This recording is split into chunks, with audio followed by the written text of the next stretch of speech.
Welcome, friends. Welcome, family. What's going on, you guys? First of all, happy Martin Luther King Jr. Day. Recognized, of course, his actual birthday was January 15th, but we're celebrating it January 20th as we get federal holiday off. But it also coincides with inauguration of Donald Trump for his second term, taking the White House again. They're filing in. I want to get some preview in because even though most people are off today, I assume some folks are going to be watching this. I've already seen many folks are not going to be. To not give, I guess, the attention or the media attention or audience ratings and all that to happen.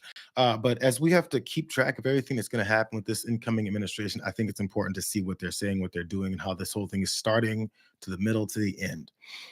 That's my job. It's not everyone else's. But as we go through this, I'm hoping that you guys can at least we get a good idea of where and how this whole thing is going down. We're gonna take a look at his speech today. I think it's gonna move somewhat rapidly as it's already now 11:15 Eastern. I believe JD Vance, the incoming vice president, is going to be sworn in about 15 minutes. After that comes Donald Trump, and then after that is his address to the nation as incoming president. I'm going to link some of the stuff that's happening here, you guys, as we watch the feed here from C-SPAN. Let's get full screen. As we watch the feed from C-SPAN, and I'll speak with you on it. Hold on. That's a little sketchy. Hold on. Hope I don't lose you. It's a little bit sketchy. Hope I don't lose you. Come on, hold on. Hold on me for a second.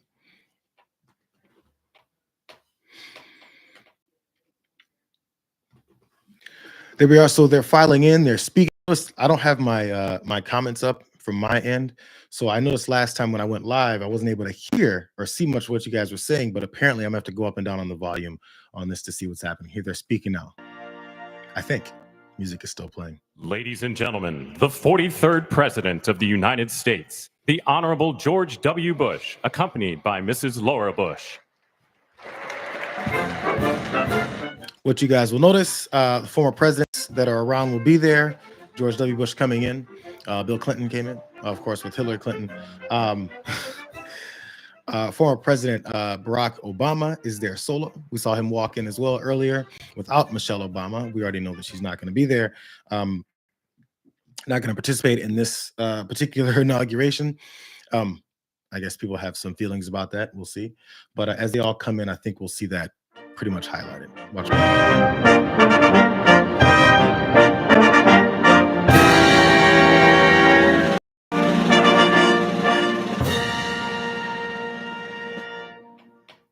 Ladies and gentlemen, the 44th President of the United States, the Honorable Barack H. Obama.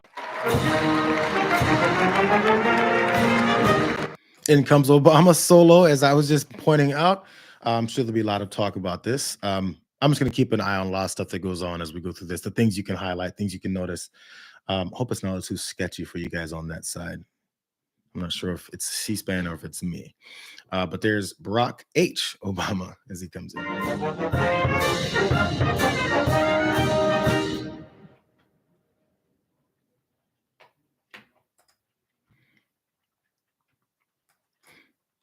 Just heads up, I may have to reset because I'm worried that this stream is a little bit sketchy, and I don't want it to be too back and forth as we go through this whole thing, because I want to hear you guys to hear exactly what's being said and what I'm commenting on with it more. The United States, the Honorable John G. Roberts Jr., and the Associate Justices of the Supreme Court of the United States. Incoming the Supreme Court, who, by the way, just upheld the ban for TikTok right before TikTok then went black for about 12 hours. Maybe it was 8. Before then, TikTok came right back. There's a reason I didn't mention anything about TikTok going into the ban, because it was never going to be banned. It was kind of a show. I don't know the details behind all that, how it went down, but I did know that it was going to be back before it was even gone. So there's the Honorable Supreme Court coming in. More.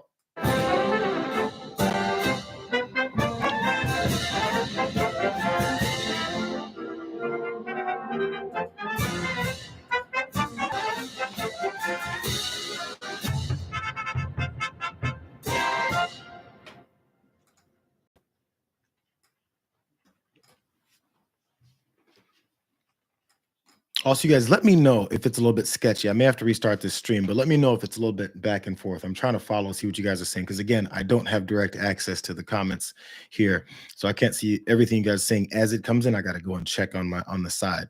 But let me know. I'll look, and then we may have to restart it before speeches really happen.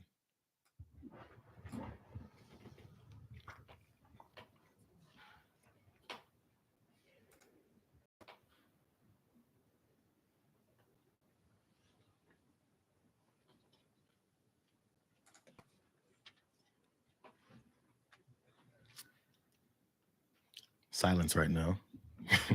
No, it's not a matter of me bringing the sound down. There's some, I'm not sure who they announced is coming next. We'll see. It's a lot of, I think JD Vance will be sworn in about 10 minutes. Apparently on his grandmother's Bible, they said. Oh, yeah, that's right. The second gentleman coming in, Kamala Harris's husband.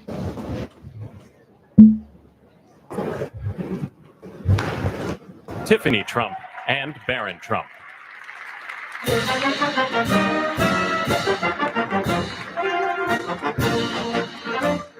Seven-foot-tall Barron Trump coming in. Probably should have tried it for a couple of NBA teams instead.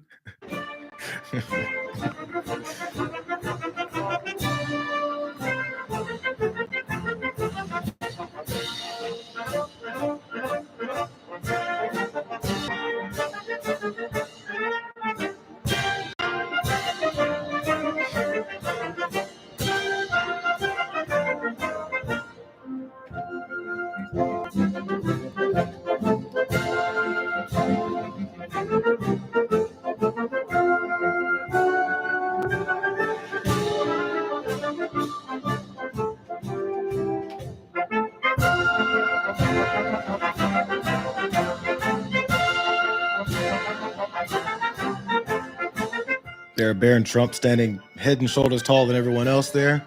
It's probably pretty awkward. Don't know who that is that they're showing on C-SPAN feed.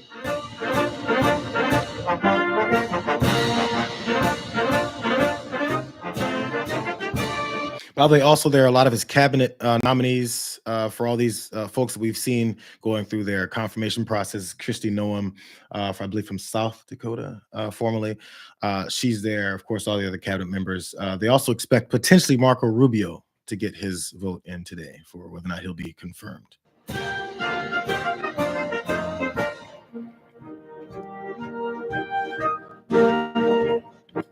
Jared Kushner and Ivanka. Jared Kushner has been in the news lately for other things back in that first term of Donald Trump when he had that $2 billion worth of money from Saudis, as they talked about pay to play and all those types of things, and potential corruption coming into this next administration.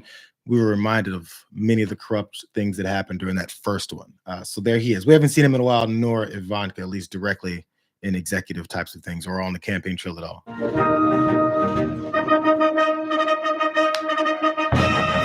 Cory Booker, New Jersey.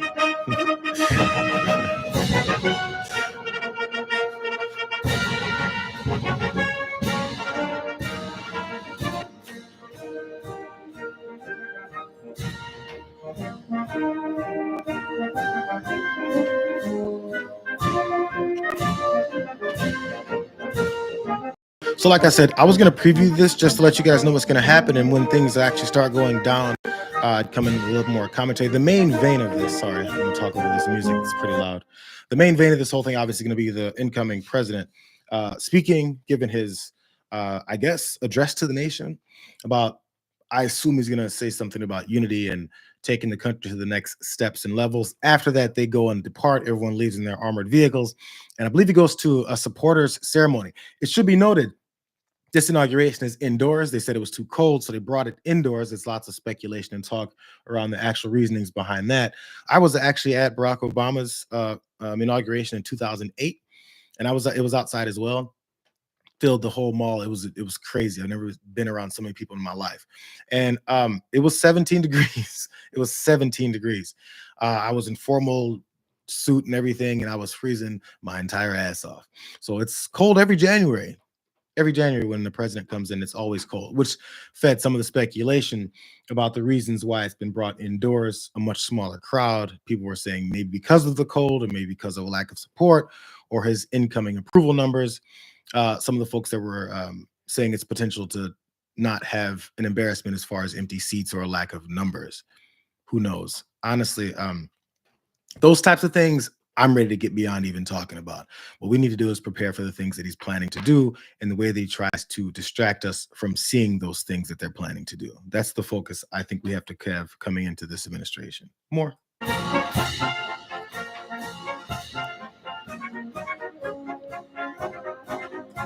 Also, I believe Joe Biden there as well.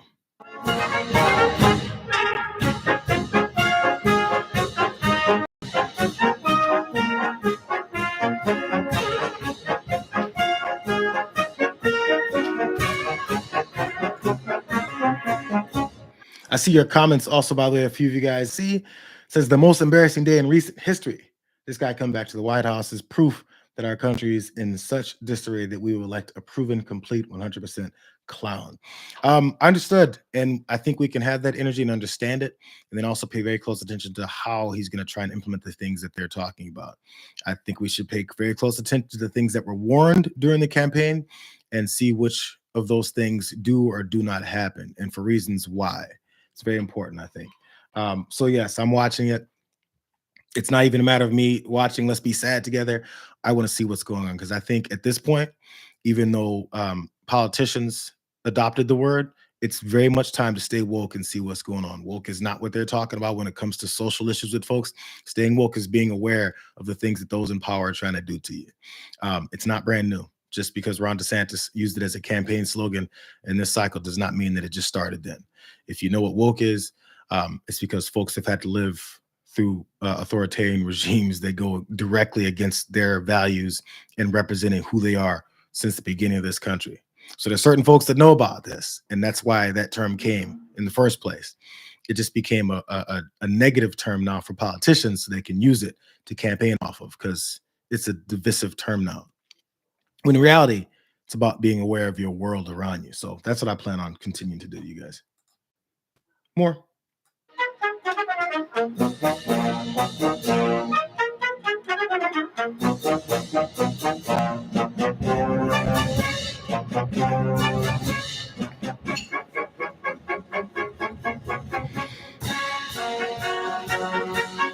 Pomp and circumstance, more of the same.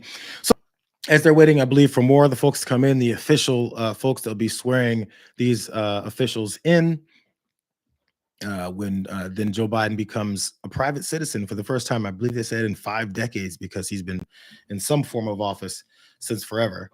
It'll begin a new shift, and there's Newt Gingrich there as well. If you guys haven't seen him, Newt Gingrich there standing, former Speaker of the House back in the 90s when they were fighting with Bill Clinton over the same type of issues that we fight about now. Not many things have changed. Did I go back? Did I go back? Hold on. Here we go.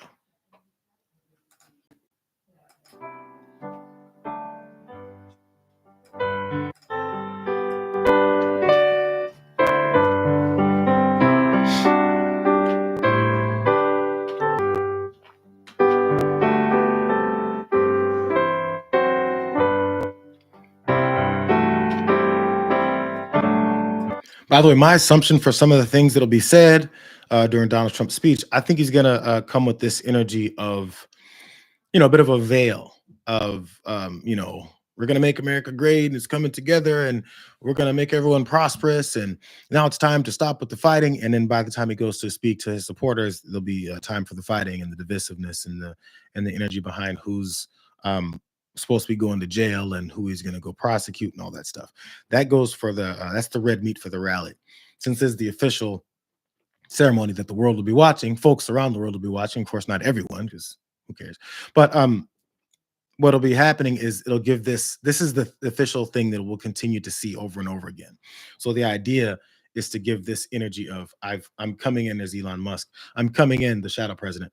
I'm coming in to do something different here. And the time for all the divisiveness and disparity and negativity of our nation is over. That's just my guess. There's excerpts of his speech that have been leaked. I haven't read any of them, but that's my prediction. We'll see where it goes.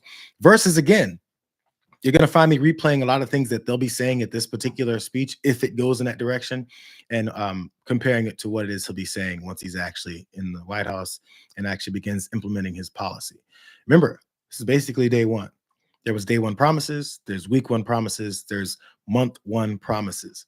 We'll see which ones of those get triggered. We'll see which one of those are successful.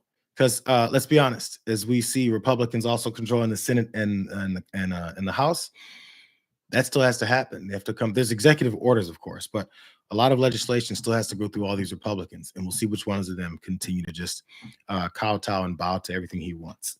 Let's listen more. They're talking about JD Vance. I'm not sure how many people this hall holds, but it's not that big. It looks like it's really just official people. I'm not sure how many regular folks are there. Like I said, I was at Obama's inauguration in 2008. There was tons of people there. I mean, I was actually on the lawn. I had a really good spot. I could actually see him.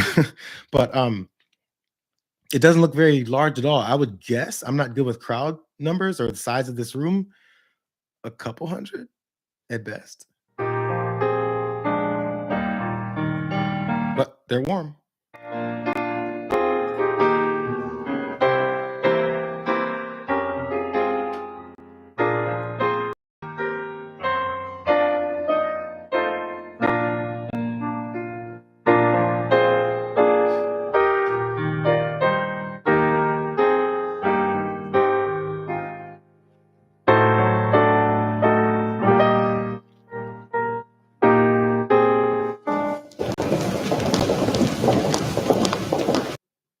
I see you, J Bills 3000. Hi, everyone that hasn't seen me live in a minute. I appreciate you. Good to see you guys. It's kind of tough to go live recently. There's so many to put together these videos. If you guys haven't been watching on Watchlist, we do still put up daily videos breaking down things that are going on in our daily political life. I try to stretch outside of just with the campaign season, it was dominating it. So it's still supported by videos. You don't have to believe everything I say. Look at what the people say. That's the main vein of what we do at Watchlist. I want to make sure we see it. I give my opinion, and I like to parlay it with what it is the people that I'm talking about are saying. Oh no, wait a second, it just switched. Let's switch back over. I'm gonna find the feed for hold on, let me click that. I'm gonna stick here with you guys first for a minute while I go to find the new feed, because I think it's now going to begin the next phase on C-SPAN. Give me a second, and we'll watch the whole thing together some more. Right when the incoming first lady was walking in with a hat on that looked like she was about in a Wild West movie, about to have a shootout with someone, it cut off and it switched. Let's see. Come on, C-SPAN. C-SPAN's having issues this morning, you guys. We'll get it back. Here we go. So it's resetting. Come on, bro. Oh, that was the perfect time. Melania Trump was walking in. She had a hat on so low over her head. It was like a big brimmed hat. Come on, C-SPAN. I shouldn't go to C-SPAN, should I?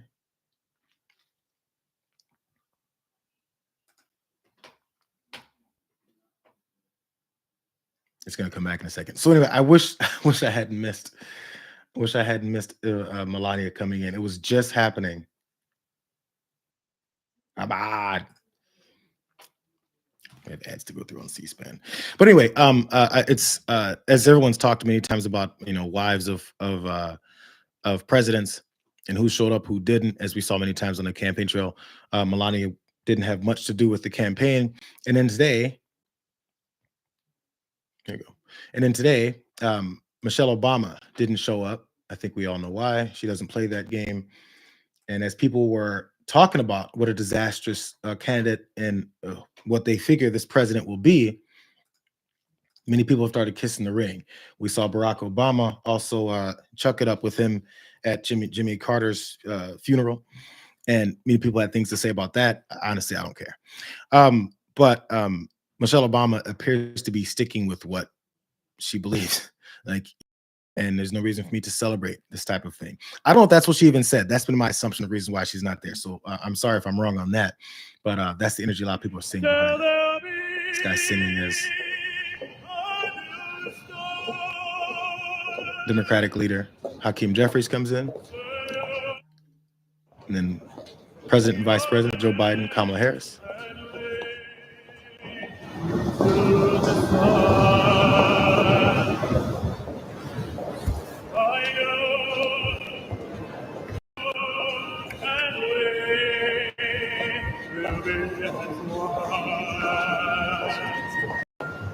Like, it should not be understated how grim and it looked like a funeral almost, the way that Melania Trump was coming. And I'm sure she figures it's a fashion style choice, but it looked very dark and grim. She wasn't wearing black, but she was wearing navy.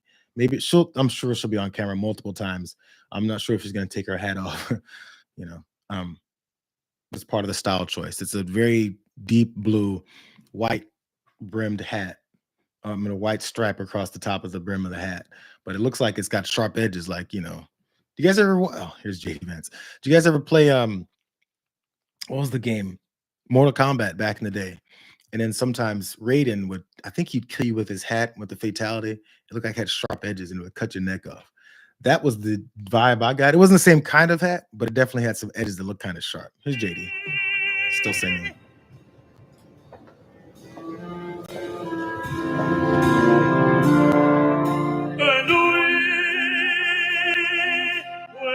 Christopher Macchio. He's singing opera music. I'm not cultured enough to know what this is.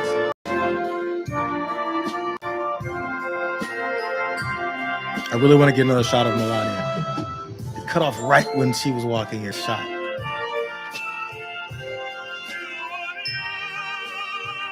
Again to everyone, happy MLK Day, federal holiday. I'm actually drinking appropriately out of the mug. I am a man. I got this at the Civil Rights Museum in Memphis. You know, so we actually I got a chance to view the whole the museum, go to the hotel room because it's built off of the hotel, the Lorraine Motel, where he was assassinated, and the room where he was sitting beforehand. It's actually a very powerful place to be, and I knew what we would be going to and seeing, but seeing it and actually experiencing it is a whole different thing. Michael Schur of TYT told me years ago, because he went and did something there. He said how much I need to go there and see it, and it took me this long to finally go see it. It was amazing. He was not lying. So anyway, I bought this mug from that. If you guys don't know, the I Am a Man movement was I think it was the sanitation workers, many of them African-American sanitation workers at the time. They were being mistreated. Let's keep it real, like we still do to workers that they consider lower class and not worth their work. So there was a strike. It was the sanitation worker strike in 1968. And it was the one picketing with the signs, I am a man. Oh, there's Donald Trump coming in. So.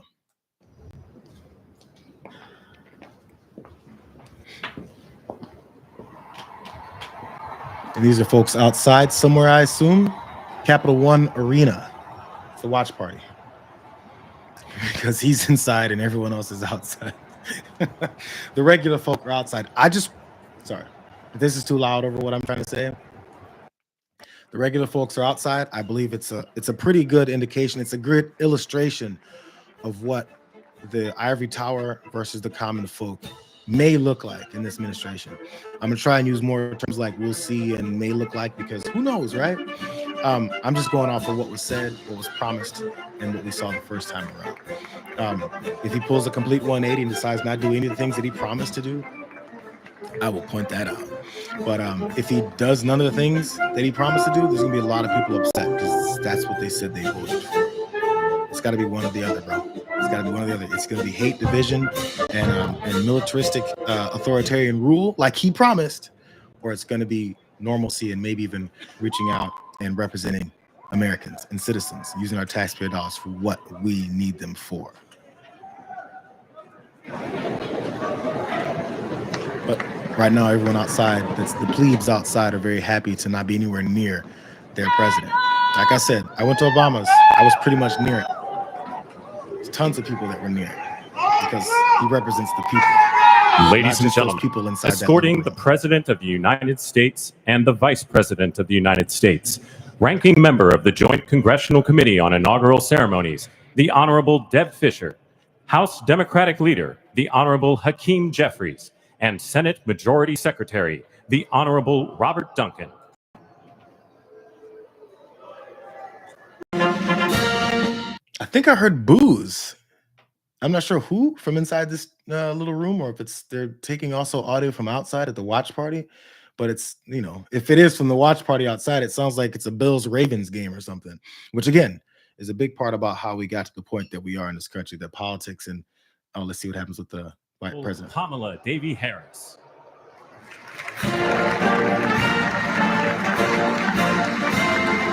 Yeah, more boos.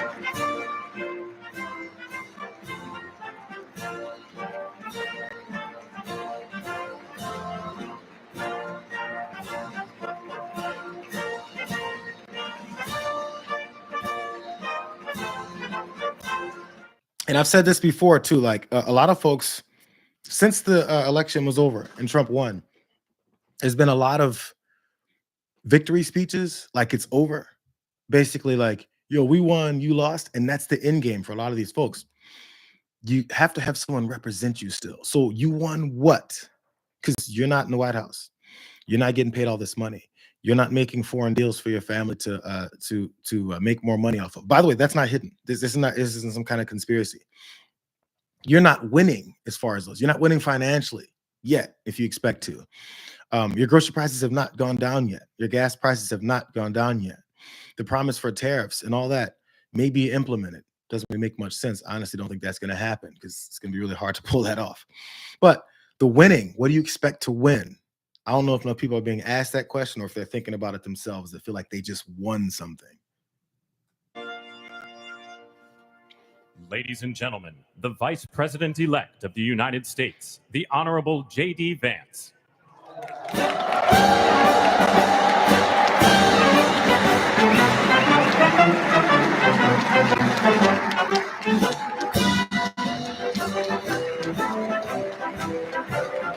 Like, for real, if you didn't see the left side of the screen, what's happening inside the U.S. Capitol, you'd think there's a Capital One Arena watch party. I'm sorry, they must be inside, so it's Capital One Arena. The watch party, it looks like they could potentially be watching, during the NBA playoffs or finals sometimes. Say like the Raptors, I remember, because they had a good energy in Toronto there. When the Raptors were in the finals and they were playing on the road, they would still fill the arena and watch it from there. It was a watch party. It looks very similar type of energy. Like, yeah, like we just scored 5 more points in 30 seconds. Like I'm not sure if the energy or if the attention around this is about what it is that they're supposed to be doing for us. We're flipping the narrative here about how representative democracies are supposed to work, but we'll see. We'll see. We haven't heard much from J.D. Vance, by the way, in a while. Ever since they won the election, I've heard not much at all from him. I've heard a lot more from Elon Musk. Ladies and gentlemen, escorting the President-elect, the Staff Director for the Joint Congressional Committee on Inaugural Ceremonies, Elizabeth Farah. House Sergeant-at-Arms, the Honorable William P. McFarland. Senate Sergeant-at-Arms and Doorkeeper, the Honorable Jennifer A. Hemingway. Senate Majority Leader, the Honorable John Thune. And the Joint Congressional Committee on Inaugural Ceremonies, House Democratic Leader, the Honorable Hakeem Jeffries. House Majority Leader, the Honorable Steve Scalise. Speaker of the House of Representatives, the Honorable Mike Johnson. Senate Democratic Leader, the Honorable Charles E. Schumer. Ranking Member of the Joint Congressional Committee on Inaugural Ceremonies, the Honorable Deb Fischer. And Chairwoman of the Joint Congressional Committee on Inaugural Ceremonies, the Honorable Amy Klobuchar.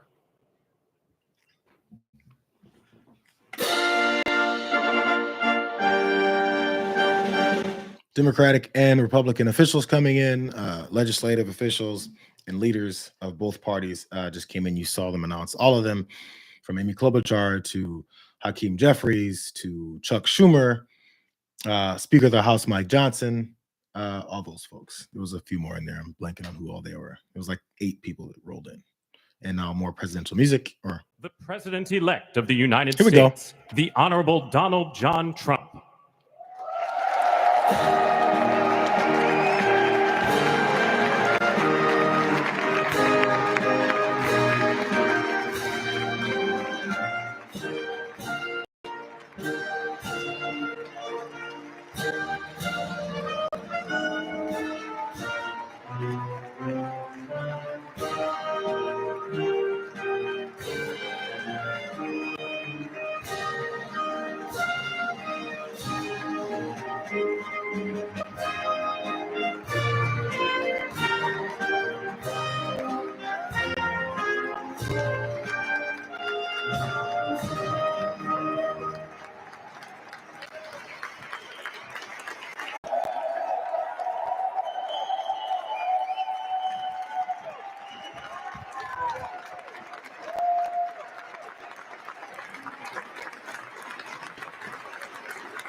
Ladies and gentlemen, please be seated. Sit down. Again, like I said, I believe JD Vance gets sworn in first real soon. They're about 14 minutes behind what they originally said. Who cares? It's going to be running long.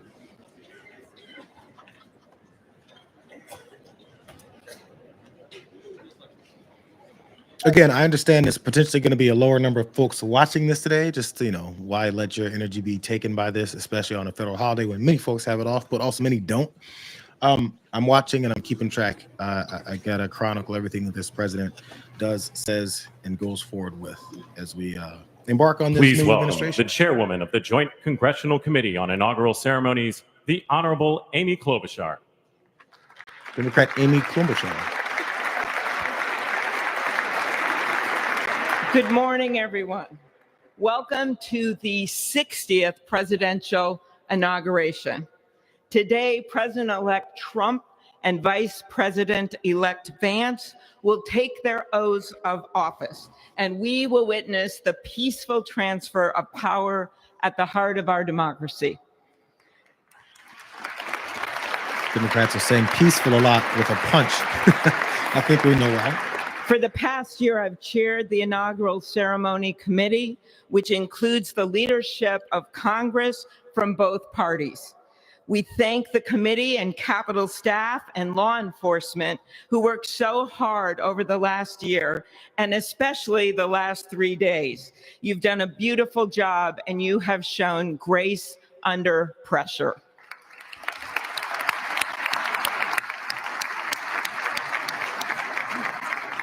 Our theme this year is our enduring democracy. The presence of so many presidents and vice presidents here today is truly a testament to that endurance. We welcome President Biden and Dr. Biden.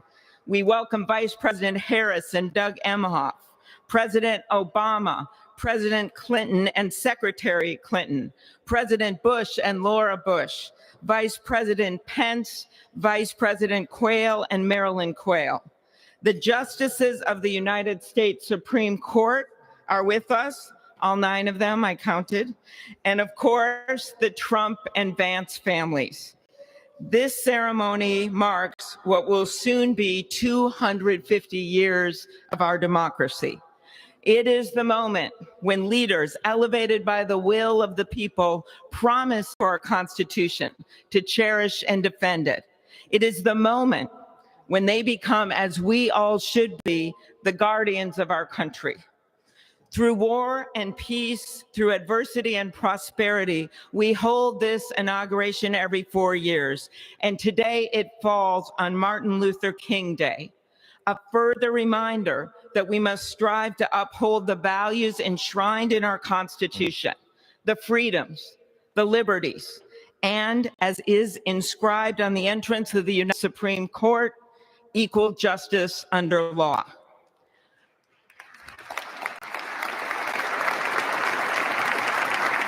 Again, you guys, whoever's still watching and you guys commenting, let me know if this is kind of skippy before we get to some of the major speeches, specifically the incoming president.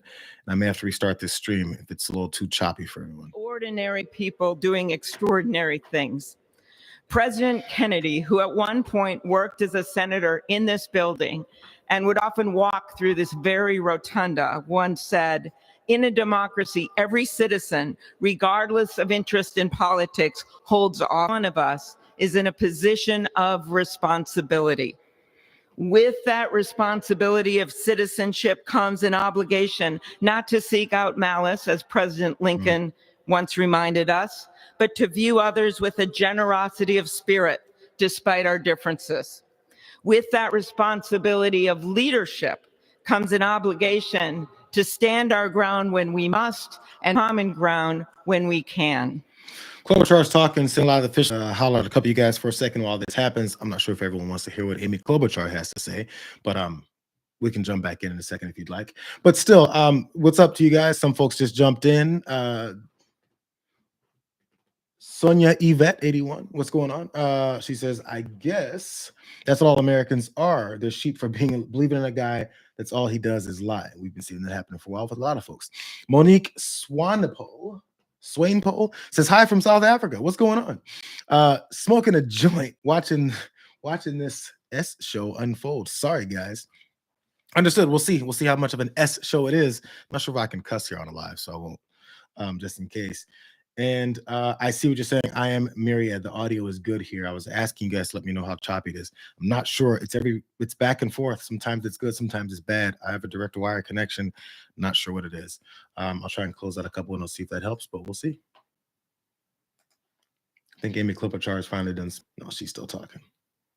From the people, the construction workers who build our country, the teachers and healthcare workers who nurture us, the troops defending our freedoms, and yes, the firefighters in Los Angeles putting themselves on the line for us.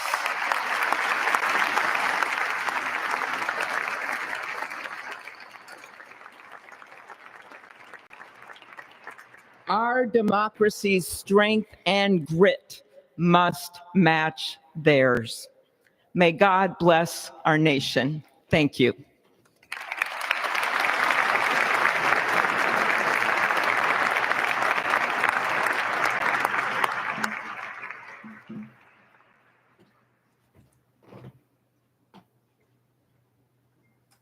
Both current President Biden and incoming President Trump both look bored. Good afternoon. Endurance through the years is the ultimate test. To persevere through time is the truest measure of an idea, an institution, and a nation. Our founders wrote the Constitution so that America could withstand all the twists of time. They wrote it to guide us and to preserve forever our right of life, liberty, and the pursuit of happiness.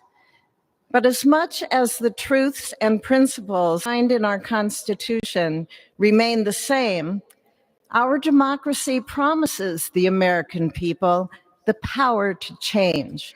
So, like they said, the theme inauguration ceremony is, I believe, enduring democracy, something like that. Sorry, but so a lot of these speeches, the preview speeches, and everything will be about our enduring democracy and how fragile it is. Another thing I say fragile, and how great it is, and how we're continuing on. Sure, I believe they have to stretch these types of things out sometimes to make them very official and memorable and long enough. Because honestly, this entire ceremony could probably be 15-20 minutes. Swear them in, let them speak, and let them roll out. I think that's also the energy we're getting from some of the folks in the front. Probably all four. These now soon-to-be former president and vice president in Biden and Harris, and also incoming in Trump and Vance. I don't think any of them really care. It's like, can we leave now and can I come in? It's kind of what I feel like the energy is. So some of you guys are talking out there. What's going on? Splurt Records says, what's up, JR? Thanks for coming on like a freaking boss. I'm Benjamin on TYT. What's going on, Benjamin? I feel like I'm trying to remember some of the handles. I haven't been on the main show in a minute. I come on every once in a while, but I remember all of the regulars that come through. Good to see you guys again. I'll be doing, of course, more of these as we come through. I want to just have more inner, like direct conversations with folks, interesting folks that know a lot of things we're talking about, from society to politics to even some sports politics, some of the things that happen, some of the main stuff I like to talk about. So, I hope to see some of the same folks that I've always seen and we've gotten to recognize over the years at TYT. Monique Swainpole again says, this is all like mothers lecturing kids. There's no words that'll touch the heart of Trump. Yes, Deb Fisher still speaking. Oh, maybe she just finished soon. What's happening? This appears to be the prayer. There's a bishop or a priest looking guy coming up. Be still and know that I am God, supreme among the nations, supreme on the earth. Let us pray. Remembering General George Washington on his knees at Valley Forge, recalling Abraham Lincoln at his second inaugural, with malice toward none, with charity for all, with firmness in the right as God gives us to see the right. Remembering General George Patton's instructions to his soldiers as they began the Battle of the Bulge 8 decades. Pray. Pray when fighting. Pray alone. Pray with others. Pray by night. Pray by day. Observing the birthday of the Reverend Martin Luther King, who warned, without God, our efforts turn to ashes. We, blessed citizens of this one nation under God, humbled by our claim that in God we trust, gather indeed this Inauguration Day to pray for our President Donald J. Trump, his family, his advisors, his cabinet, his aspirations, his vice president, for the Lord's blessings upon Joseph Biden, for our men and women in uniform, for each other whose hopes are stoked this new year, this Inauguration Day. We cannot err in relying upon that prayer from the Bible, upon which our president will soon place his hand in oath, as we make our own the supplications of King Solomon for wisdom as he began his governance. God of our fathers, in your wisdom you set man to govern your creatures, to govern in holiness and justice, to render justice with integrity. Give our leader wisdom, for he is your servant, aware of his own weakness and brevity of life. If wisdom which comes not from you be not with him, he shall be held in no esteem. Send wisdom from heavens that she may be with him, that he may know your designs. Please, God, bless America. Please mend her every flaw.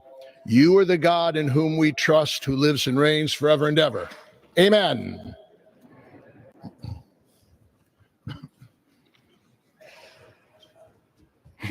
Graham. Mr. President, the last 4 years, there are times I'm sure you thought it was pretty dark. But look what God has done. We praise him and give him glory. What if they can give details of what God has done? Like, what exactly did God do? What exactly did God do? What did God endorse? This idea of God is so skewed. So God is sitting over watching the United States of America, this one little country in this entire world, in this entire universe, in this entire makeup of creation. This God is looking down on the United States of America and this one guy. It just doesn't make any sense. It just doesn't make any sense. The atrocities that this nation has pulled off, and the atrocities that have been pulled off in the world, this God is looking down on the United States of America and says, this guy needs to do something about it. This guy that was a big participant in a lot of the atrocities of the world. This guy that promised more atrocities of the world. What God are they talking about? Like, we don't connect what we have this idea of God is to the reality of what I think many people pitched what God is, to have this like authoritarian figure, or this godlike figure that's above all and is about good. What God is endorsing craziness. I'm not saying it's one party to another. God does not endorse no Democrats. What are we talking about? This is crazy. Your wisdom from your throne on high. This guy legit said, I'm sure God has looked down and been worried about the last 4 years. Okay, because he cares about 4 years of all existence. We thank you for the beauty, the warmth, and grace that she shows not only to this nation, but to the whole world. Which We parts? thank you for Vice President-elect J.D. Vance and his wife Usha and their young family. May he be a strength to President Trump, to stand beside him, to hold up his arms like Aaron held up the arms of Moses in the midst of battle. Let's not forget, his wife Usha was dogged out by these Christian Republicans, leaders of churches, online churches, grifting, looking for money, that talked about how horrible it was that the vice president-elect, or the guy, the running mate at the time, was married to this woman who's not a white Christian. Just saying. I'm just saying. So Is God blessing her? None of it makes any sense. Just keep track. None of it makes any sense. Yes, she is. We remember to keep our eyes fixed on you, and may our hearts be inclined to your voice. We know that America can never be great again if we turn our backs on you. We ask for your help, and we pray all of this in the name of the King of Kings, the Lord of Lords, your Son, my Savior, and our Redeemer, Jesus Christ. Amen. Ladies and gentlemen, please welcome Associate Justice Kavanaugh to administer the Vice Presidential Oath of Office. J.D. Vance going to get sworn in. There's some kid. Probably one of his kids, I guess.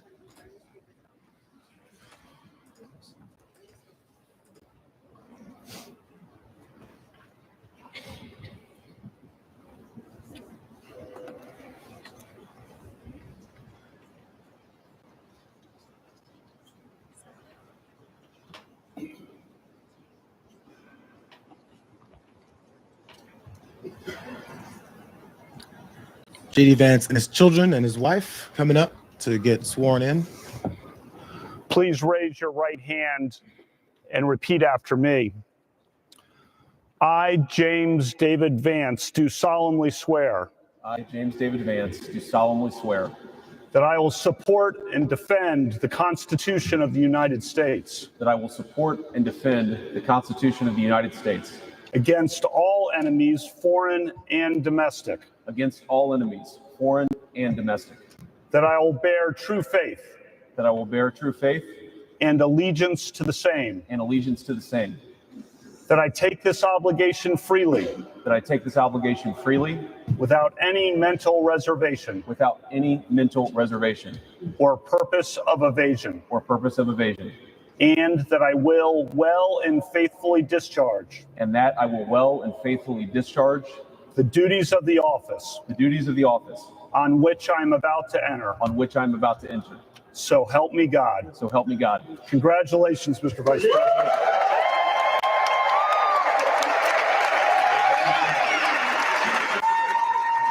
J.D. Vance sworn in with his wife and kids, obviously there with him.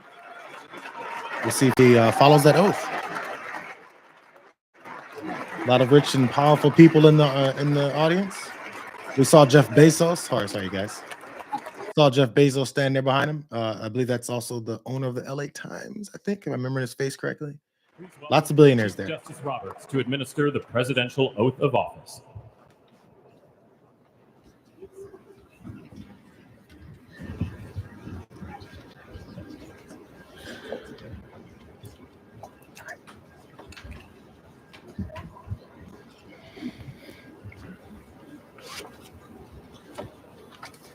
Please raise your right hand and repeat after me.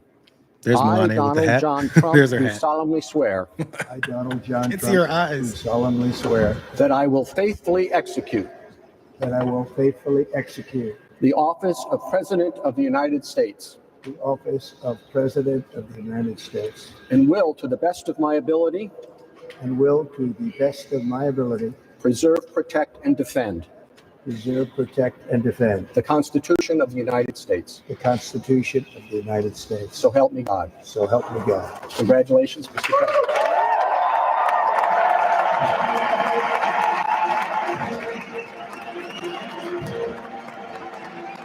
Donald Trump sworn in. It's now day one. Some firing cannons outside. The presidential songs going, firing cannons, getting shot off. I assume those are blanks. They'll probably try and fill those later to shoot at anyone that doesn't agree with him. So as day one begins, it's noon 02 Eastern time. New president of the United States was formerly the old president of the United States. Took a break after he lost, came back.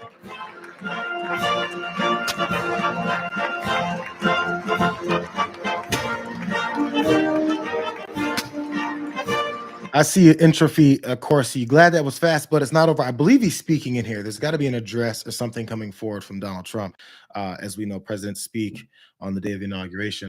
Hopefully a unity message. I'm not sure if they're doing it in this hall or if they're going out somewhere else to do it. We'll see.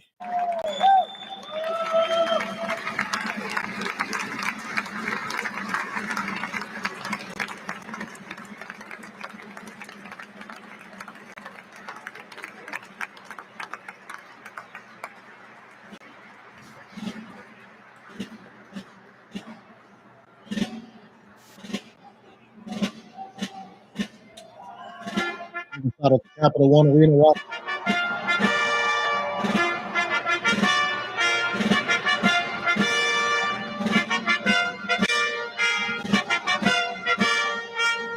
More music with military drums. Feels like it's 1780.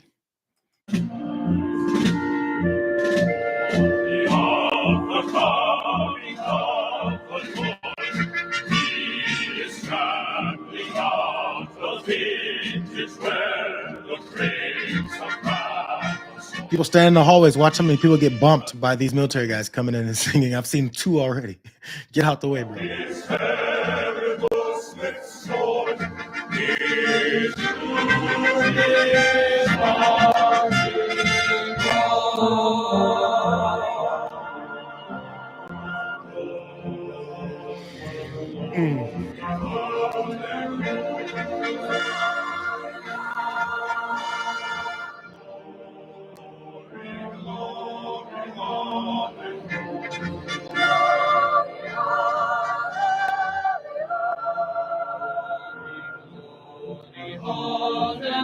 I'm praying, considering we just had a couple of prayers, I'm praying that he's going to speak after this.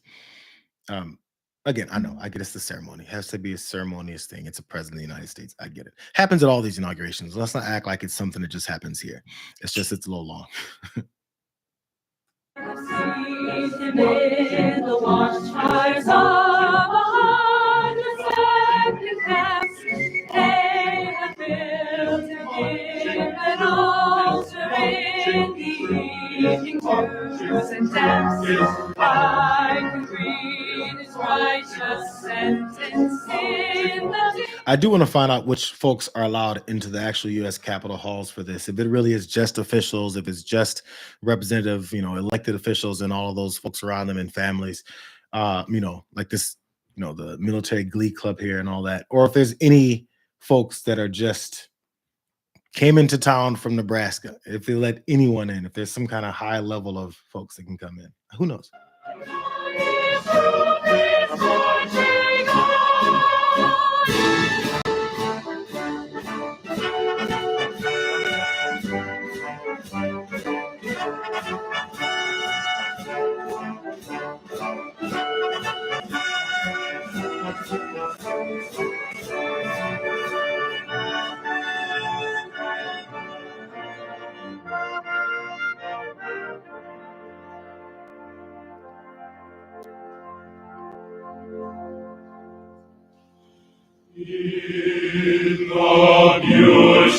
They're doing a whole concert. Okay.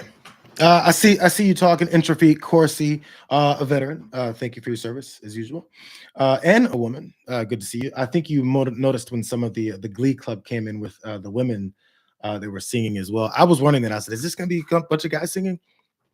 They had every level of the choir come in to make sure that they had this on point. I believe they're still singing as they show folks at the Capital One Arena also watching.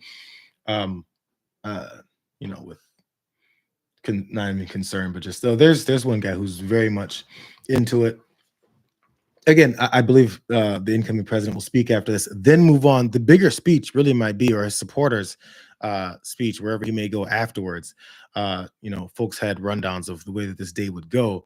After they take off from here, they go and speak and have the rest of their day. Not much is going to happen on day one, I don't think, outside of celebratory pomp and circumstance and official acts like this.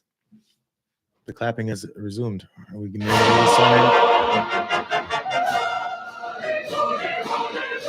our new ambassador, I believe, to Greece? You just saw a quick shot of Don Jr.'s former girlfriend.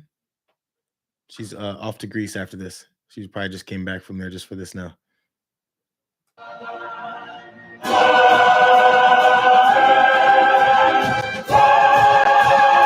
I see Eileen Bolin said, I'm sorry, I can't watch this. I understand it's a bit draggy out, but also the fact that who it is, I get that. And that's what I've been saying. It's probably going to be fewer people watching this than normal because of the circumstance, because of who it is, and because of the disgusting and horrible things he said and promised to do. Next up is to see if he follows through on those horrible and devastating and anti-democratic and anti-American things that he said and promised that he would do.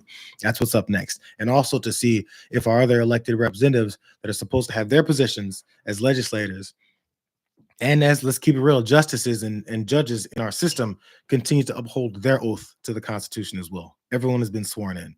We'll see how much they follow through on that, because this is not supposed to be a monarchy. It's not supposed to be an authoritarianship. It's not supposed to be someone who's running in and doing whatever he wants and installing whoever he wants that'll do nothing but nod yes, because that's what he's promised.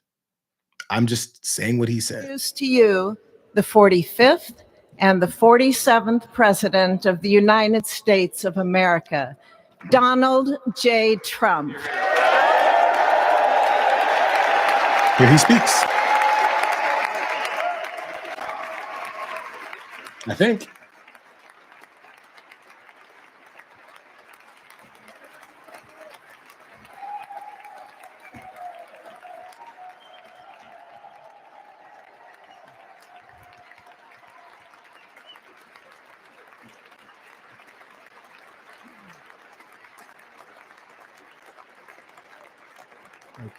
Thank you very much, everybody. Well, Let's see if I was right. thank you very, very much. A unity message. Vice President Vance, Speaker Johnson, Senator Thune, Chief Justice Roberts, Justices of the United States Supreme Court, President Clinton, President Bush, President Obama, President Biden, Vice President Harris, and my fellow citizens. The golden age of America begins right now. I told you. I told you. Prosperity, prosperity, prosperity. That's why billionaires are going to be in here with me. From this day forward, our country will flourish and be respected again all over the world.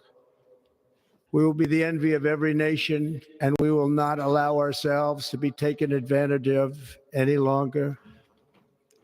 During every single day of the Trump administration, I will very simply put America first.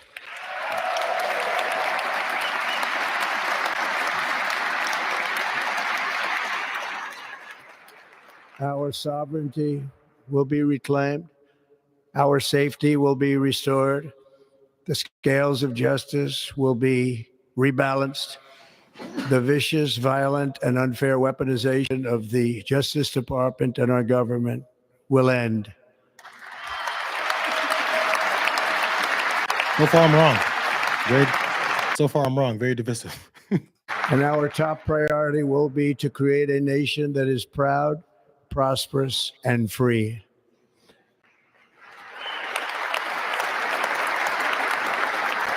America will soon be greater, stronger, and far more exceptional than ever before. I return to the presidency confident and optimistic that we are at the start of a thrilling new era of national success. A tide of change is sweeping the country. Sunlight is pouring over the entire world. And America has the chance to seize this opportunity like never before. But first, we must be honest about the challenges we face. While they are plentiful, they will be annihilated by this great momentum that the world is now witnessing in the United States of America. As we gather today, our government confronts a crisis of trust. For many years, a radical and corrupt establishment has extracted power and wealth from our citizens while the pillars of our society lay broken and seemingly in complete disrepair. We now have a government that cannot manage even a simple crisis at home, while at the same time stumbling into a continuing catalog of catastrophic events abroad. It fails to protect our How many people died of COVID? I'm talking about catastrophes that happened and unable to work with them. Just keep it real. and mental institutions that have illegally entered our country from all over the world. We have a government that has given unlimited funding to the defense of foreign borders, but refuses to defend American borders or, more importantly, its own people.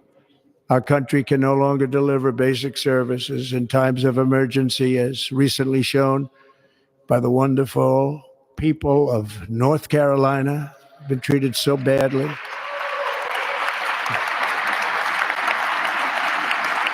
and other states who are still suffering from a hurricane that took place many months ago. Or more recently, Los Angeles, where we're watching fires still tragically burn. From weeks ago, without even a token of defense, they're raging through the houses and communities, even affecting some of the wealthiest and most powerful individuals in our country, some of whom are sitting here right now. They don't have a home any longer.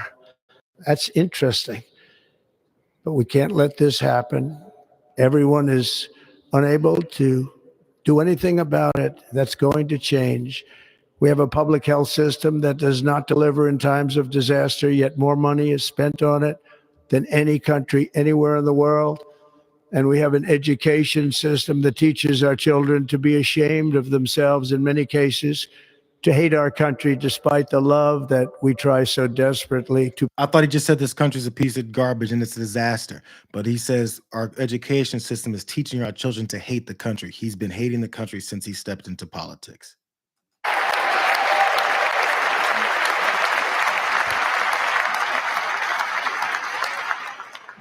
My recent election is a mandate to completely and totally reverse a horrible betrayal and all of these many betrayals that have taken place, and to give the people back their faith, their wealth, their democracy, and indeed their freedom. From this moment on, America's decline is over. Think about who he might be speaking to. Give people their wealth back. There's tons of people in this country that never had wealth, ever. Who's he giving it back to? Destiny will no longer be denied, and we will immediately restore the integrity, competency, and loyalty of America's government. Over the past 8 years, I have been tested and challenged more than any president in our 250-year history, and I've learned a lot along the way. The journey to reclaim our republic has not been an easy one, that I can tell you. Those who wish to stop our cause have tried to take my freedom and indeed to take my life. Just a few months ago in a beautiful Pennsylvania field, an assassin's bullet ripped through my ear. But I felt then, and believe even more so now, that my life was saved for a reason. I was saved by God to make America great again. This is a very self-serving, very authoritarian style speech. And I'm not saying that just because he said authoritarian things before, but because this is all about him. How much has he then spoken about how he's going to do these things to help the country? He's talking details about how great he is, how God saved him. He's a God figure. And an assassin's bullet from who? Who? And with what stances? Buzzed by his head. Because he is the savior of this country. Let's keep it real. This is what he's saying. That is why each day under our administration of American patriots, we will be working to meet every crisis with dignity and power and strength. We will move with purpose and speed to bring back hope, prosperity, safety, and peace for citizens of every race, religion, color, and creed. For American citizens, January 20th, 2025 is Liberation Day.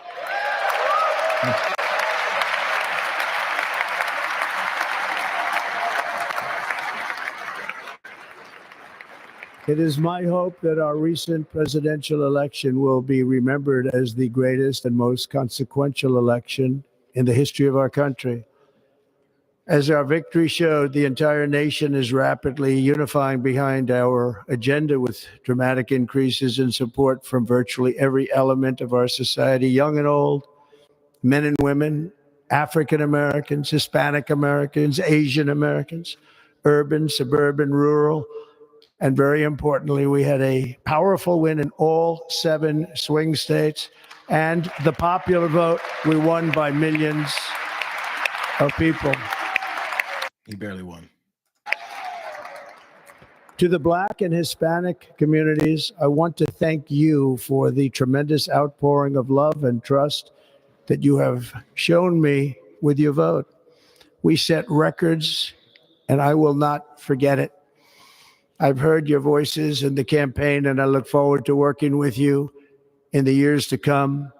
Today is Martin Luther King Day, and his honor, this will be a great honor, but in his honor, we will strive together to make his dream a reality. We will make his dream come true.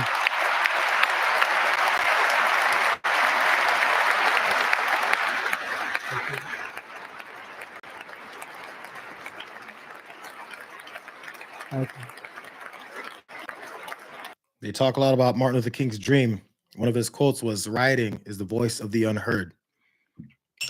What do you think Donald Trump thinks about folks who just protest? And pride is soaring like never before. In everything we do, my administration will be inspired by a strong pursuit of excellence and unrelenting success. We will not forget our country. We will not forget our Constitution. And we will not forget our God. Can't do that. He said, previous to that, he said, every race, background, and creed. I would assume that includes any other religions, but he said our God. So just one of them. Just the one that had preachers praying to a minute ago. We will begin the complete restoration of America and the revolution of common sense. It's all about common sense. He's about to lay into LGBTQ plus folks, trans people, I think. Emergency at our southern border.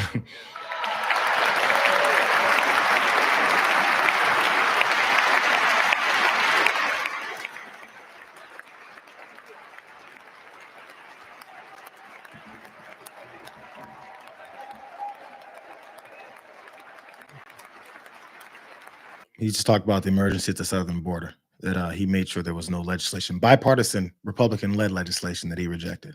Just remember that. Illegal entry will immediately be halted, and we will begin the process of returning millions and millions of criminal aliens back to the places from which they came.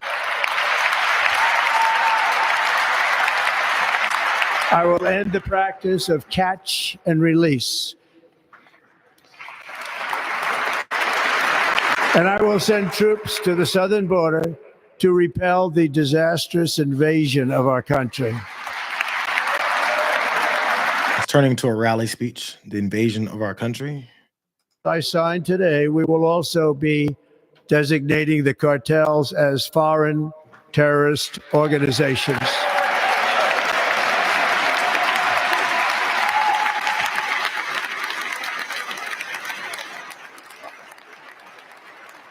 Number one terror organizations in the country the past several years. It's been studied. It's white, right-wing, national, white supremacist, nationalists, Christian nationalist terrorism. Those are the most attacks that have been on innocent civilians. An immense power of federal and state law enforcement to eliminate the presence of all foreign gangs and criminal networks, bringing devastating crime to U.S. soil, including our cities and inner cities. Crime is down. Crime is down. Numbers and statistics show that. Not that it's gone, crime is down.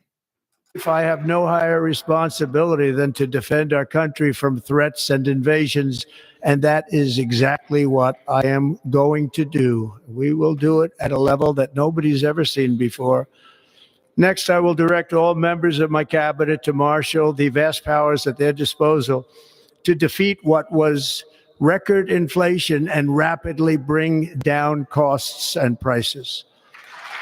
He's going to do that with tariffs somehow.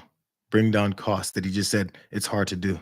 The inflation crisis was caused by massive overspending and escalating energy prices, and that is why today I will also declare a national energy emergency. We will drill, baby, drill.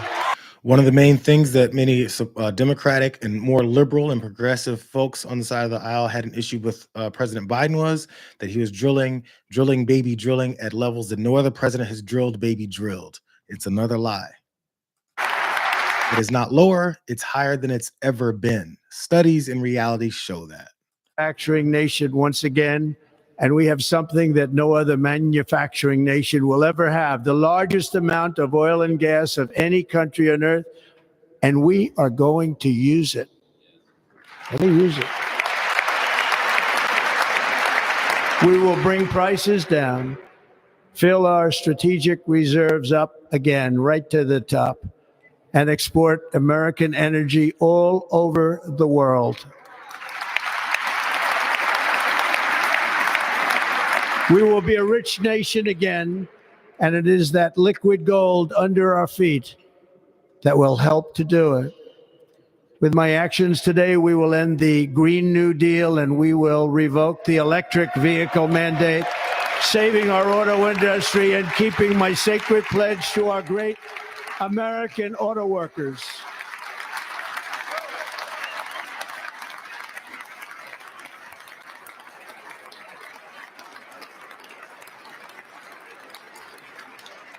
In other words, you'll be able to buy the car of your choice.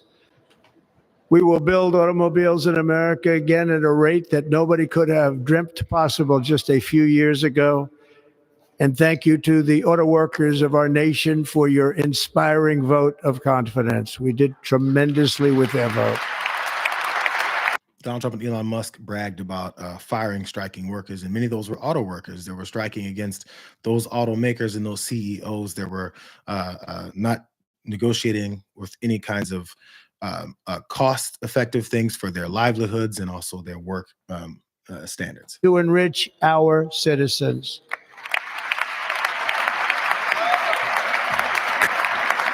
For this purpose, we are establishing the External Revenue Service to collect all tariffs, duties, and revenues. It will be massive amounts of money pouring into our treasury, coming from foreign sources.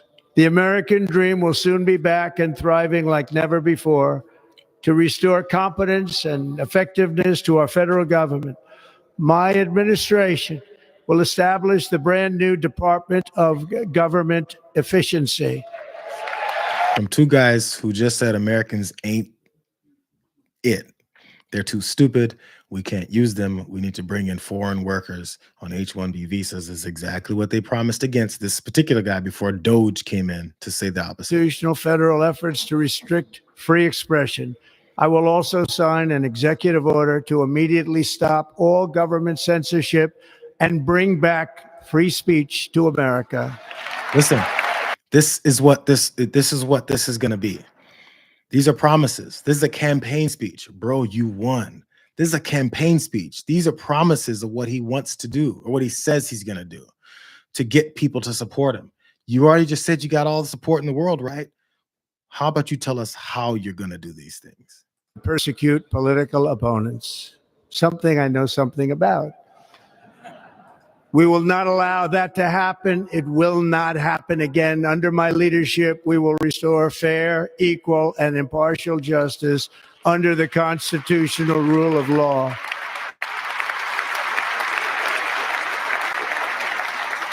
And we are going to bring law and order back to our cities. Yeah. This week, where to go? I will also end the government policy of trying to socially engineer race and gender into every aspect of public and private life.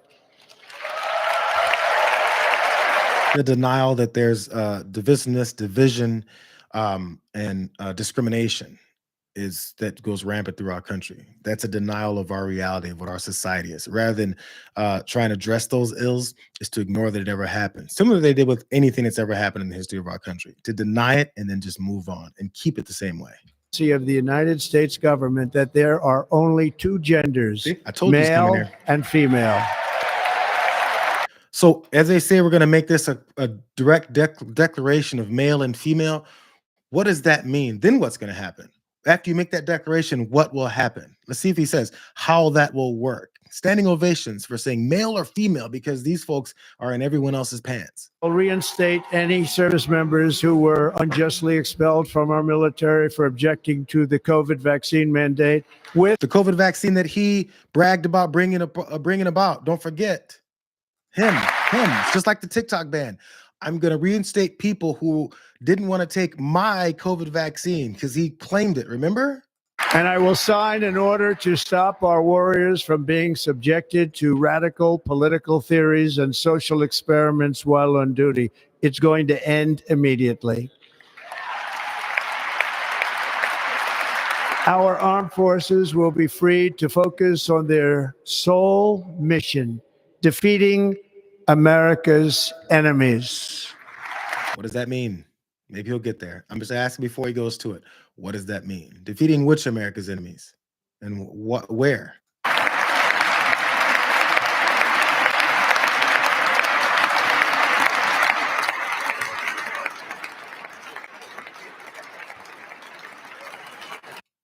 Oh, Jesus. I missed it. I'm gonna come back. I'm gonna come back. It was Skippy. Hold. Donald Trump is coming back. He's talking about defeating America's enemies. So far, it's been a bunch of bluster. It's been a bunch of campaign promises. It's very similar to what he's been doing before. It's the same talk. He just went off of 1 and 2 genders, and we're not going to do this. We're not going to do that.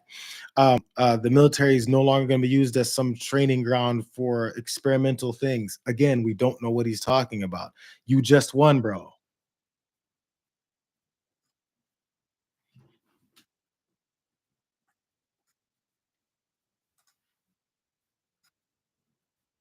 Mm.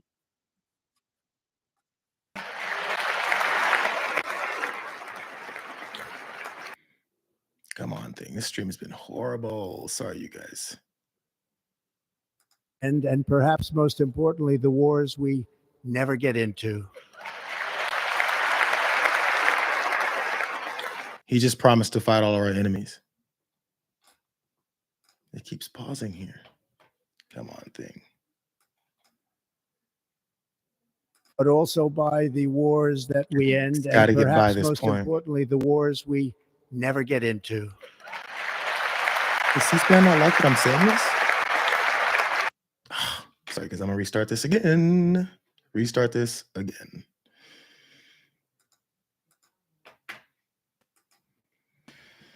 So again, sorry, pause, you guys. Hope you guys hang on for a minute. But you know, if you watched any of his campaign speeches, what I watched a ton of, if you watched any of his rallies, which I watched a ton of, there's all the same things that he was saying throughout every one of those. It's been pretty consistent. It's talking about the people that he doesn't like. It's talking about the people who don't deserve a certain level of rights in this country. But somehow we're going to get to unity and prosperity when you're literally denying the existence of so many different people that you say your God doesn't like, which again, he's proven many times he doesn't know who that God is. Let's see if we can get this back.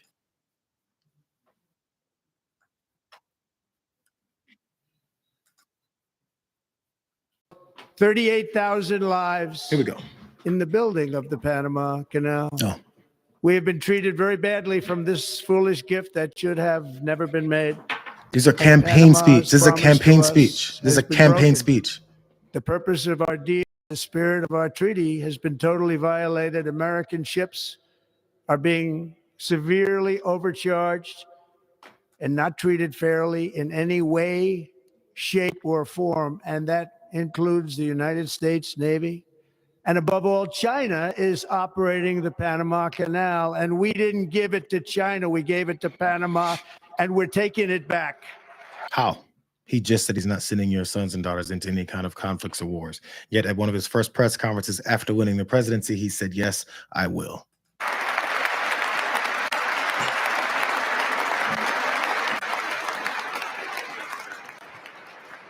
Above all, my message to Americans today is that it is time for us to once again act with courage, vigor, and the vitality of history's greatest civilization.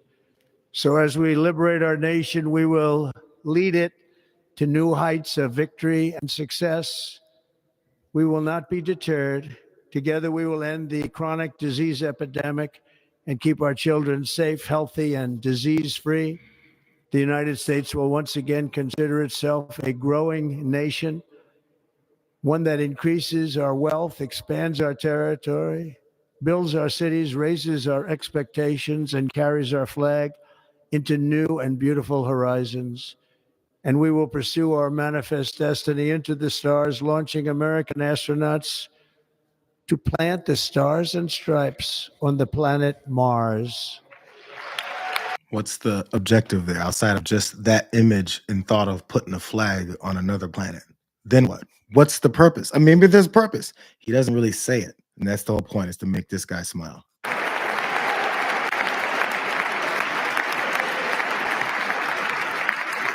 Ambition is the lifeblood of a great nation. And right now, our nation is more ambitious than any other. There's no nation like our nation. Americans are explorers, builders, innovators, entrepreneurs, and pioneers. The spirit of the frontier is written into our hearts. The call of the next great adventure resounds from within our souls. Our American ancestors turned a small group of colonies on the edge of a vast continent into a mighty republic of the most extraordinary citizens on earth.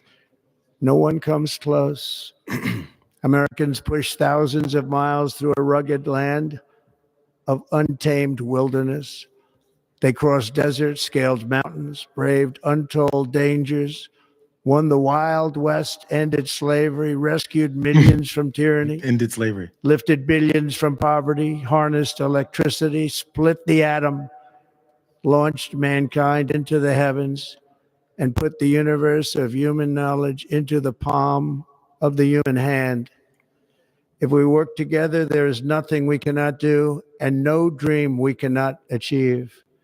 Many people thought it was impossible for me to stage such a historic political comeback.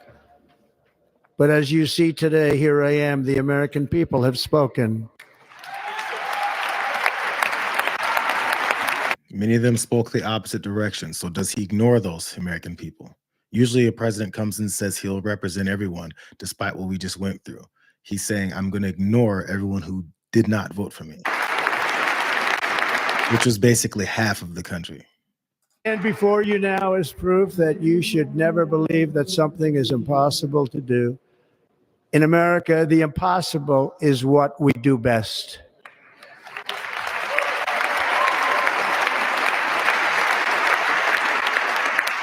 From New York to Los Angeles, from Philadelphia to Phoenix, from Chicago to Miami, from Houston to right here in Washington, D.C., our country was forged and built by the generations of patriots who gave everything they had for our rights and for our freedom. They were farmers and soldiers, cowboys and factory workers. They were enslaved people. Miners, police officers, and pioneers who pushed onward, marched forward, and let no obstacle defeat their spirit or their pride. Together they laid down the railroads, raised up the skyscrapers, built great highways, won 2 world wars, defeated fascism and communism, and triumphed over every single challenge that they faced. After all we have been through together, we stand on the verge of the 4 greatest years in American history. With your help, we will restore America's promise, and we will rebuild the nation that we love, and we love it so much. We are one people, one family, and one glorious nation under God. So to every parent who dreams for their child, and every child who dreams for their future, I am with you, I will fight for you, and I will win for you. We're going to win like never before.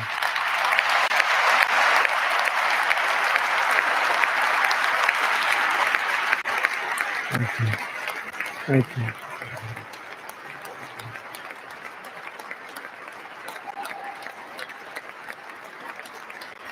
Thank you. Thank you. In recent years, our nation has suffered greatly, but we are going to bring it back and make it great again, greater than ever before. He already said that. We will be a nation like no other, full of compassion, courage, and exceptionalism. Our power will stop all wars and bring a new spirit of unity to a world that has been angry, violent, and totally unpredictable. America will be respected again and admired again, including by people of religion, faith, and goodwill. We will be prosperous. We will be proud. We will be strong, and we will win like never before. Doesn't mean anything. We will not be conquered. We will not be intimidated. We will not be broken, and we will not fail. From this day on, the United States of America will be a free, sovereign, and independent nation. We will stand bravely. We will live proudly. We will dream boldly, and nothing will stand in our way because we are Americans. The future is ours, and our golden age has just begun. Thank you. God bless America. Thank you all. Thank you. Thank you very much. Thank you very much. There are a lot of empty promises to live up to there. But it kind of all doesn't really come together to make a lot of sense. Let's see if something else is being said before I say what I want to say.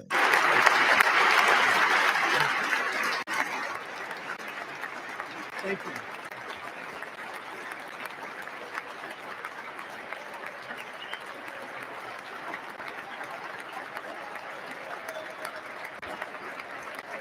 Ladies and gentlemen, performing America the Beautiful, please. So they're going to sing some more. Okay, so Donald Trump went through his whole speech. I'll leave it up for a second in case you guys still want to see what's happening, or I can glance and see if something else is going on. I won't go straight to me. But they're going to walk down and sing some more and have some glee clubs and everything. Let me get this out of the way. Okay, so Donald Trump spoke for a little while there. I don't know how long it was. It was a rally campaign speech. They're going to sing America the Beautiful. I hope everyone in the Capitol Arena takes their hats off and puts their hands over their hearts, or else they hate America. So he spoke for a while and talked very divisively about anything else that has happened. It's a campaign speech. It was full of promises and false narratives. I mean, straight up false realities. I was thinking this morning before I came in and was going to talk about this. Ever since Kellyanne Conway, back in the original beginning of his first term, said we are dealing with alternative facts, there's been a battle over alternative realities in our country. What's real and what's fake? What reality is the one you believe in versus the one that you see in front of your face? And as this authoritarian figure transformed and continued to build his coalition of people that believe anything that he says versus what they see in front of them, it's turned into a nation that half believes in alternative facts and half believes in what we actually see and experience in front of us. Everything that he was talking about was about how we're going to change this and make this different and that and the third. Many of those things already happened. So we know how they'll come together. We've seen crime go down. We've seen drill baby drill at levels that we've never seen before. We've seen us get in and out of wars. We see how those happen. They're different every time.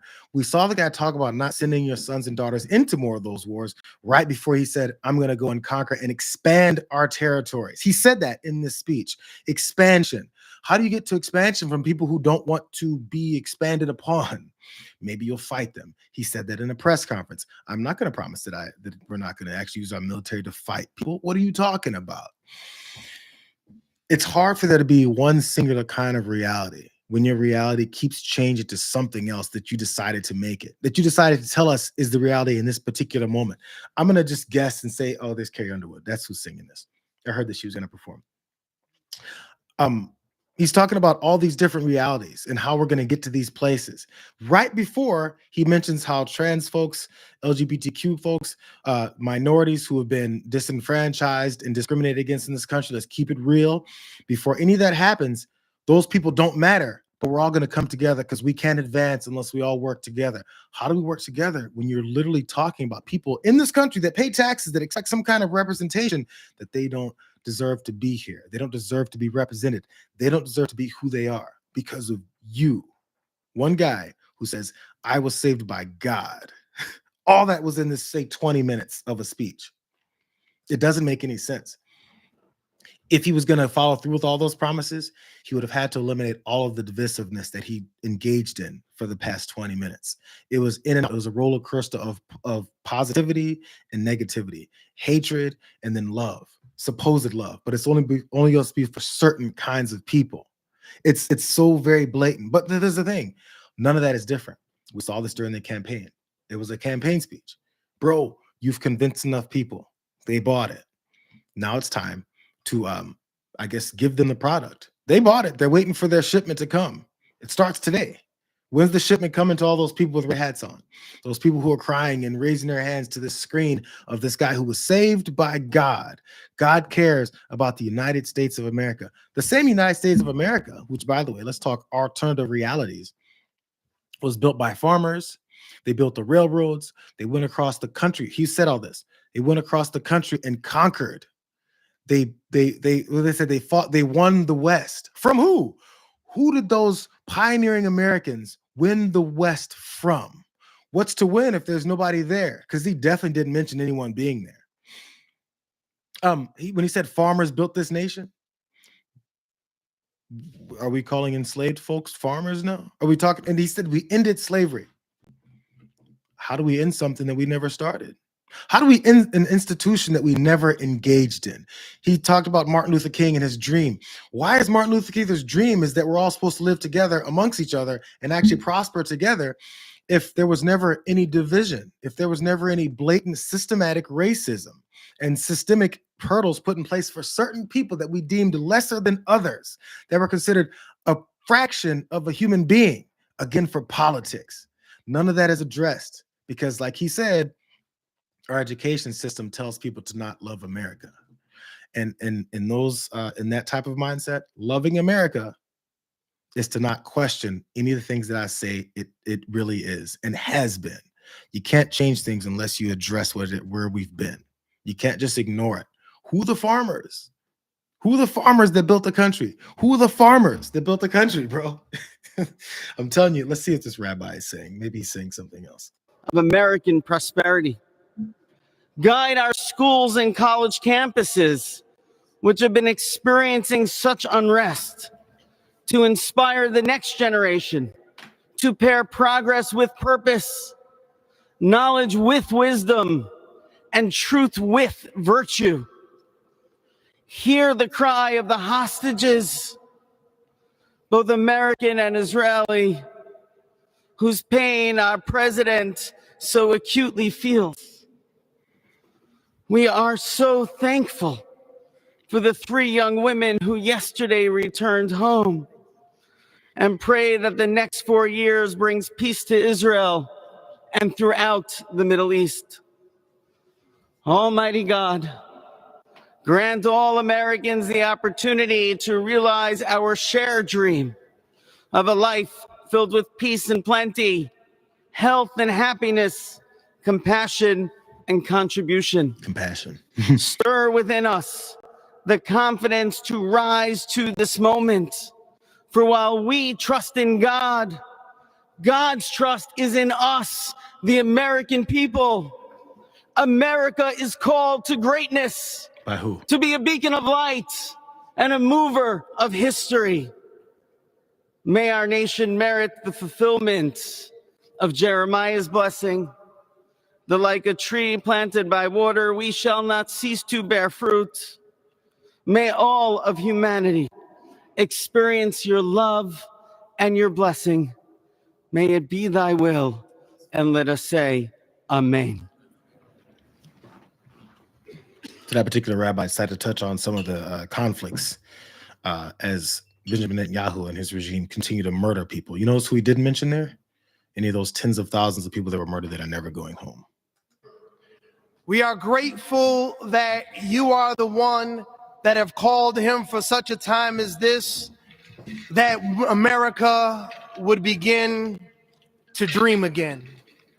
We pray that we would fulfill the true meaning of our creed, that we hold these truths to be self-evident, that all men are created equal.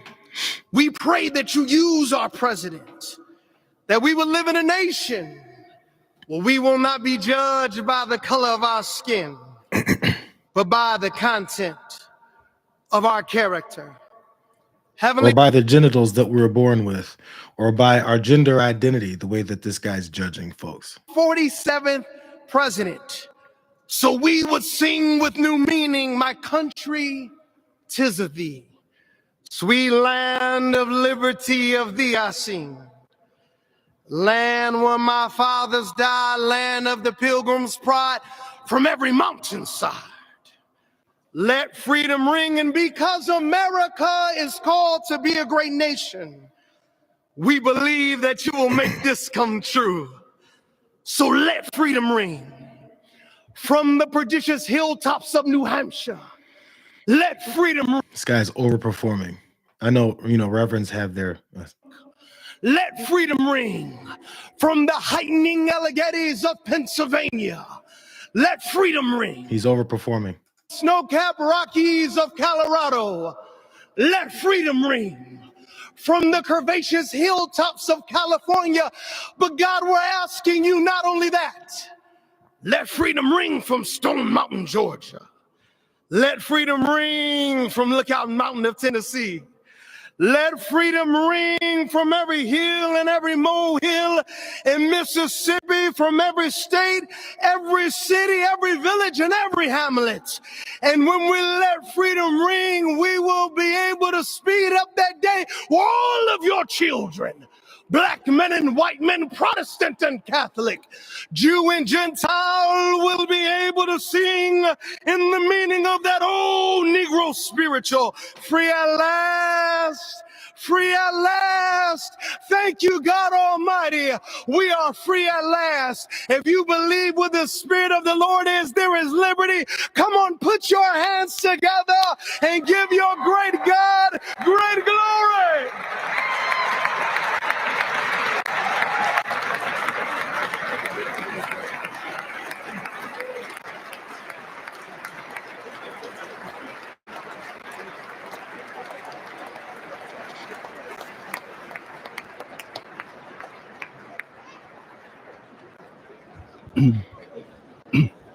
Almighty and eternal God. It's a lot of prayers happening. I don't know, man. I didn't want to interrupt that guy too much. I can't remember his name, the Reverend, who decided to piggyback off of Martin Luther King, many of his words, and recreate a speech for his own purposes to then give to this guy, who couldn't give much less of a damn about any of the things that Martin Luther King believed in, organized for, and fought for, and the people that were around him. There's no head nod. There's no credit given to the tons of folks that gave up their lives during the civil rights movement. And the reason they fought during that civil rights movement was to free many people from oppression and discrimination of our society. It's an oppressive part of our history that we just don't acknowledge. We like to exalt these speeches and say, look how great of a man Martin Luther King Jr. was. And we don't want to talk about what he was fighting against. It's really weird. It's the reason why it took for I believe around the late 90s or so is when the last few states decided to even acknowledge Dr. Martin Luther King Jr. Day as a holiday, to even recognize it. I believe Arizona was one of the last few. And people fought against it. And now we use his words to claim that this divisive guy who has fought against the very people that King fought for, that they're on the same level, they're at the same path, that they have the same belief systems. It's such a bastardization of everything that he believed in. Do we know we're rolling back Voting Rights Act? We did that with this Supreme Court that's sitting in there. Rolled back the provisions of the Voting Rights Act because we're done with that. We don't need any more guidelines behind states that like to discriminate against people and take away their right to vote. We don't need that anymore. In fact, we don't even teach folks, I was going to say children, but even adults, that there was hurdles to voting right after we ended slavery, as Donald Trump said, that there weren't direct laws, and it's not just bathrooms and water fountains, direct laws that keep people from owning homes, that kept people from getting jobs, that kept people from having families. Voting, none of it was in place. People had to fight for it. And if they didn't fight for it, it would have stayed that way. So as we embark on this next presidency, where he promises more of the same, making America great again, try and figure what time and what era of this country it was great and who it wasn't great for. and how somehow those same people that he says should be thankful and happy that he's going to come and make it great again with the same similar policies that were in place then, since we're talking Martin Luther King Jr., the same type of policies that were in place then to bring them back. How is it you're going to fix your lips to say that you're in agreement with Dr. Martin Luther King? You can't say it. It has to be, as I pointed out, an alternate reality. That's what we're fighting for. And also the reality that this guy says that we've got and all of his henchmen are in place to try and recreate. And as they wave their hands and say Panama, Greenland, and the Middle East is free now. As they make all those declarations and then try to distract you from it, as I've been saying in all these videos, man, watch your pockets, because all they care about is money. I want you to count how many billionaires are in this room standing behind him. How many billionaires weren't in agreement with Donald Trump before he won, and now they're standing behind him, changing rules for their platforms where people can discuss realities and news and things that they see in front of them. I'm just saying, pay attention to your world. In other words, stay woke. The thing that they don't want you to do. Keep it real. Anyways, it's Martin Luther King Day. It's actually pretty poignant that all this was said on this day. It's a direct illustration of where we're going in this nation. And the only way that I'll be proven wrong is if everything that they've said today, they don't do. That's all. This guy's talking. It's probably one of the last ones I'm tired of talking to. What's up, you guys? You guys still there? What's all this prayer garbage? Yeah, Wreck-It Ralph. How you doing, Wreck-It Ralph? And Entropy Corsi, I appreciate you being here from the beginning. I think I'm going to wrap it up. I might do a couple clips, you guys, on the things that this guy's going to sing opera again. I might do some clips again on some of the things that were said during that ceremony. Yeah, that guy's singing again. They're going to have a farewell ceremony to Joe Biden and Kamala Harris. Nobody's going to watch that. We all just want to see what this guy would say, which was a campaign speech. Look up anything that he said in Pennsylvania and in Nebraska and wherever else he visited. You saw what that speech was today. I'll see you guys soon. We'll do some more of these lives. I want to have some more discussions with folks, some of the more favorites from TYT guests. Hopefully I can get someone to say we can actually talk. See you guys soon, though. This is the end from the live stream. Went for a while now, you guys. We'll see you guys soon. Check back on Watchlist. Maybe we'll have a more clear breakdowns of the things that happened today. But it's officially the second presidency of Donald John Trump and JD Vance. Let's see where it goes. Good to see you guys. We'll catch you next time. I appreciate you guys being here.